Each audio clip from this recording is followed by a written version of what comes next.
Welcome to video 2-4, how to be invited back as the ultimate repeat guest on radio.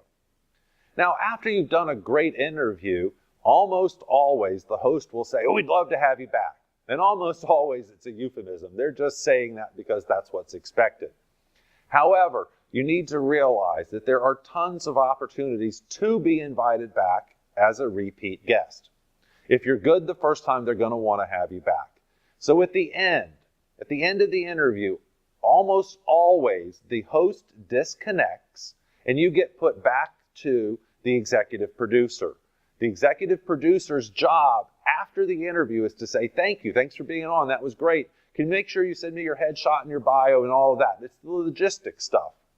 At that point, I want to make a recommendation. Say to the executive producer, "Hey, thanks a lot for having me on the show. I really enjoyed that.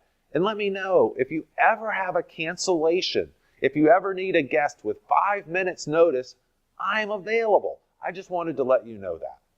So what you've done now is planted the seed in the executive producer's mind that if there's ever a cancellation, if there's ever an emergency, this is a guy I can call and immediately get him on the show.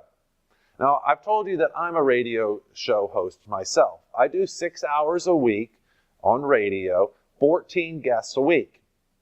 On average, 3 of my guests of the 14 cancel a week.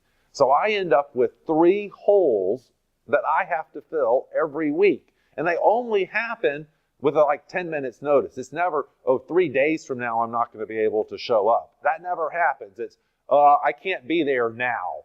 And you have to fill the slot. This is an incredible opportunity for you. Every time you do an interview, I want you to tell the host or the executive producer, "I loved the opportunity. Thanks for having me on. I am available to come back as needed." Huge opportunity for you. Secondly, let the executive producer and the host know what you're an expert on.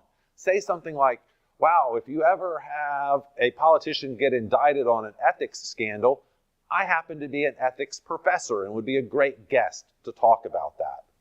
So what you've done again is plant the seed. If we ever need an ethics conversation, I know who to call. If I ever need a host who can talk or a guest that can talk about silver because the silver market's going crazy, I know who to call. I need an expert on Bitcoins. Who do I call? I know a guy.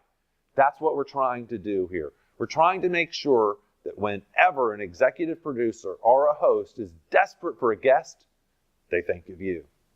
That is another great strategy to get more free radio publicity. Let me tell you, of the 175 interviews that I've done, approximately half of them invited me to come back again and do another segment. And I did. And those don't count again. So the 175 is 175 different shows. Many of those shows I've been on 4 or 5 different times. There was one show that I was on every Friday for 6 months. Think about that. For every Friday, they invited me back for 6 months. And eventually it became a standard feature on the show. That's what I'm talking about. That's what's going to drive sales for you. The ultimate is the repeat guest. Now, we're about to move on to Module 3, and we're going to start getting a lot more specific about how to actually secure these interviews. Stick with us. We got some great new information coming up.